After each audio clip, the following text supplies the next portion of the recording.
Hello everyone and welcome to a smash look at Little Racer Street. Fraz here as always, and this is a game by Milkstone Studios. Now, as always, we start in the settings. Gameplay, you've got a good bunch of stuff. I'm using a controller for this, I usually do for racing games. It's because it's a ton easier because, well, keyboard's a bit awkward with racing games. Controls are completely set by keyboard, whatever, rebendable and whatnot. Graphics settings, well, you know, could use a bit more, but it's not really a graphical intensive game, fair to say to the developers and whatnot. And then you've got your audio, which is nice to have SFX music voice. Done. So, what's the game actually give you? Well, you get career mode, quick race, daily challenges.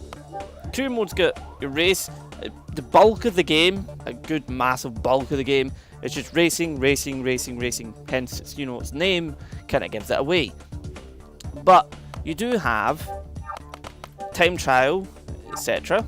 You get rankings, you get challenges. The challenges are quite interesting because it's like finish first place in certain cars, or finish completing races in a certain class, or finish so many races and you unlock stuff. If I just go down here, and there's a few I've completed already with class D, and you unlock a class C car, forgetting the way the alphabet goes there. And it's quite nice. Now, of course, it's always nice to see what cars are available in a racing game. These are the two I've been using, like I've been using that a bit to get up, and then I decided to get a C class. This is where I felt okay to bring you the smash look for you guys. My credits are 319,000, and you can upgrade them all. Now, you can actually upgrade some of the cars, and it knocks them into the above class. This is saying it could go up to class B if I upgrade this. I'm going to keep it at class C just now, to just show you the difference between, you know, this other guy here, and then from racing standpoint. Now, here's all the cars.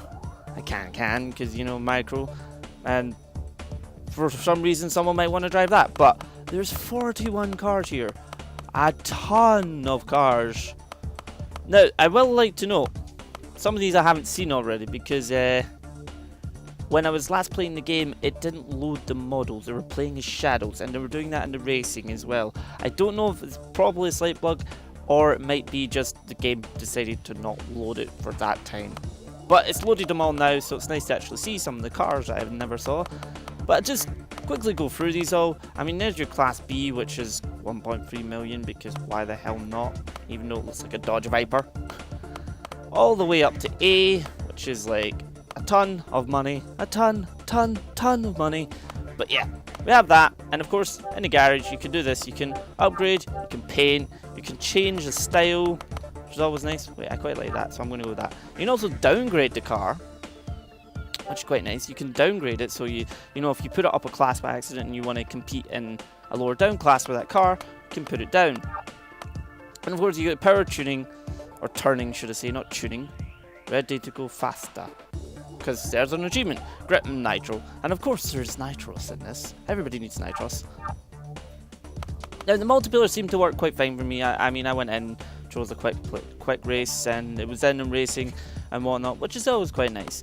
The difficulty, I'm going to compare it to Grid, the way it's done it. Obviously not comparing Grid's sort of like massive budget to this game, but it's like if you put up the difficulty, it increases the amount of credits you can gain per race, which is always quite a nice little thing to do. It was same in Grid, you know, if you made it hard, you got ×2 credits sort of thing.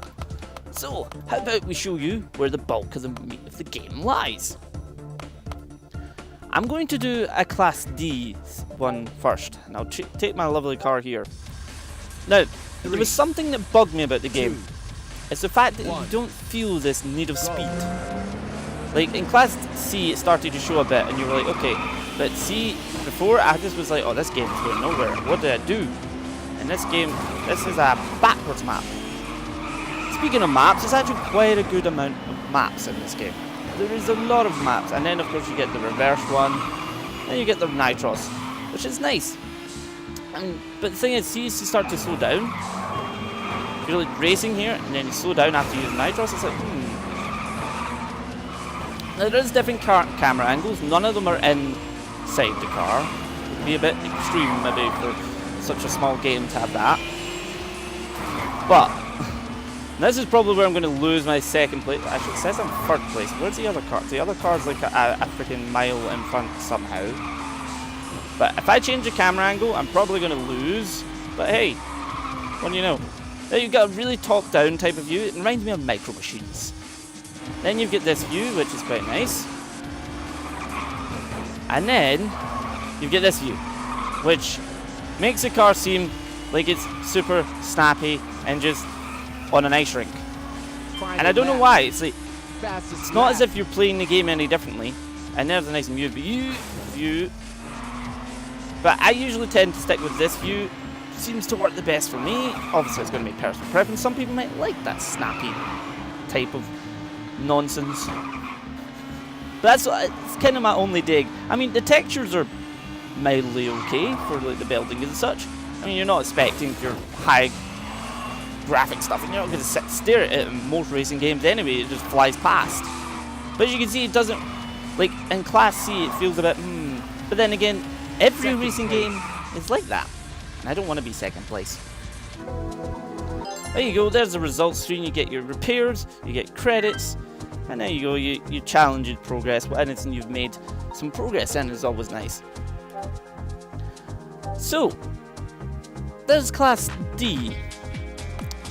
Now, this is where thing, like, I like the fact that it's like weather can affect it. You've got dusk, you've got nighttime, which makes everything really quite dark. You've got snow and rain. I'll try and show you a rain one, and maybe hopefully a snow one will pop up.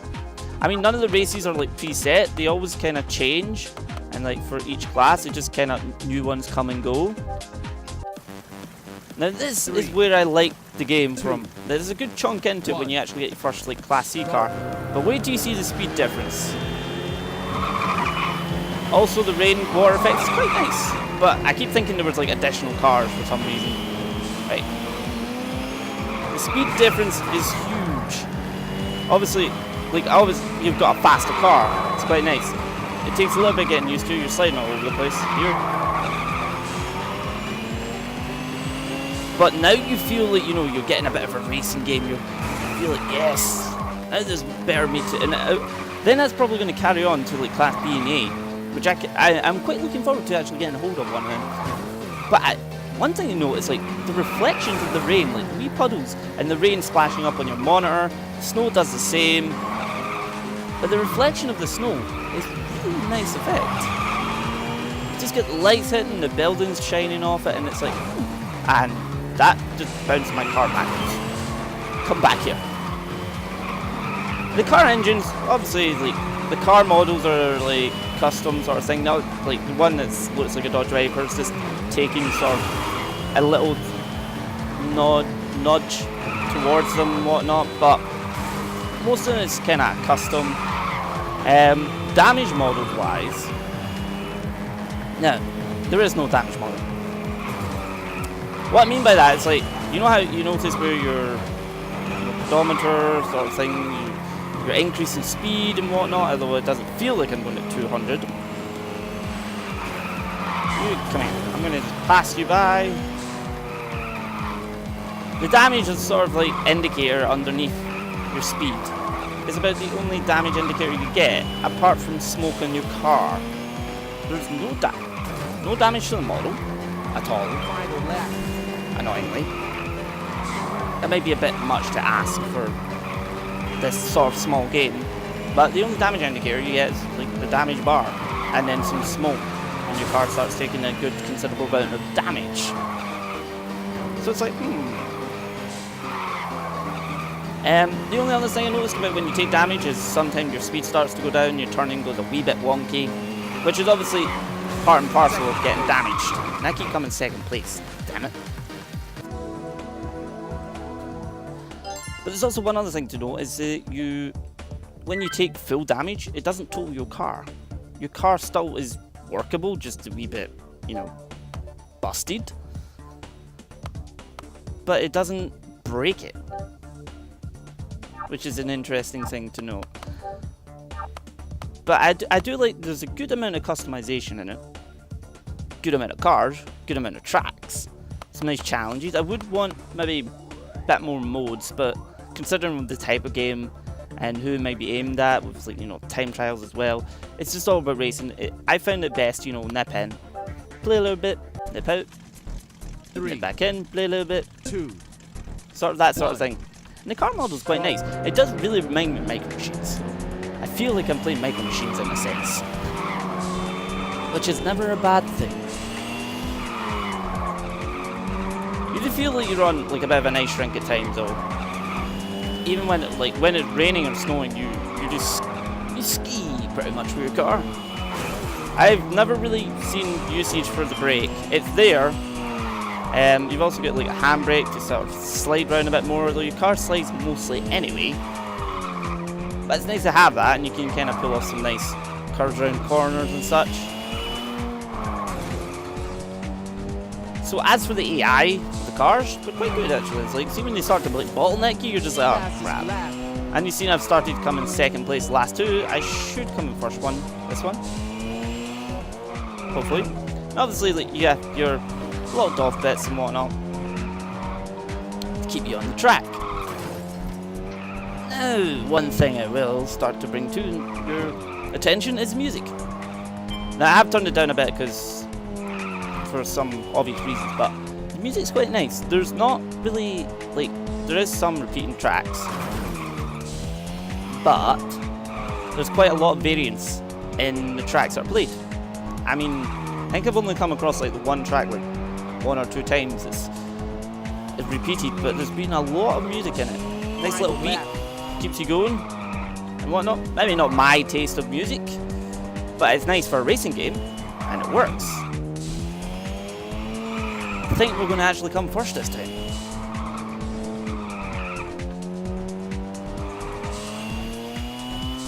Like I said, it's quite a nice looking game. Apart from the camera angle where you're kind of right down the level with the car, feels a bit snaps around. It's actually a really good game, and I've been enjoying it. I wonder if and you get some interesting model designs. That looks cool. I've been trying to save for that because I like muscle cars. Who doesn't? So yeah, that's basically the bulk of the game, pretty much. You get time trial, multiplayer, shop, garage to change and upgrade your stuff, race events and whatnot. And just bear in mind, like, Class E is going to be super slow, pretty much. I think I only did a few Class E's and then my car got upgraded too much and fitted right into the Class D section, so I mean, and you've got tons of challenges to sink your teeth into, as well as your time trials. So anyway, folks, I've been Fraz, and I hope you've enjoyed this smash look at Little Racer Street, and all the links shall be down below, and I shall see you guys next time.